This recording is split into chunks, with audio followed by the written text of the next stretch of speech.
वनवास के समय पांडव हिमालय की ओर भ्रमण कर रहे थे। एक दिन द्रौपदी ने सुगंधित और सुंदर सौगंधिक पुष्प की इच्छा प्रकट की।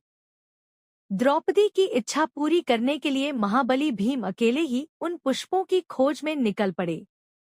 मार्ग में चलते चलते भीम एक घने वन में पहुंचे। वहां उन्होंने देखा कि रास्ते में एक विशाल वानर लेटा हुआ है और उसकी पूंछ पूरे मार्ग को रोक कर पड़ी है।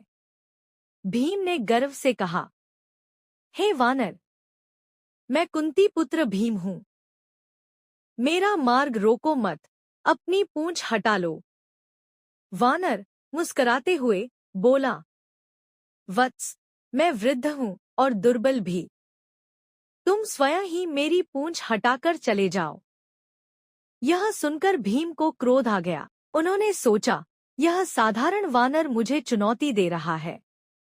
भीम ने पूरी शक्ति लगाकर पूंछ उठाने का प्रयास किया, लेकिन पूंछ हिली तक नहीं। भीम ने और बल लगाया, फिर भी असफल रहे। अब भीम का घमंड चूर चूर हो चुका था। उनका मस्तक झुक गया। उन्होंने विनम्र होकर कहा, हे वानर देव, आप साधारण नहीं हैं। कृपया अपना वास्तविक रूप दिखाइए। तभी वह वानर मुस्कुराए और अपना दिव्य स्वरूप प्रकट किया।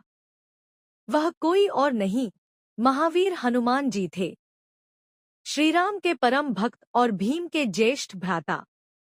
हनुमान जी बोले, वत्स भीम, बल का घमंड मनुष्य को अंधा कर देता है। सच्चा बल विनम्रता में होता है।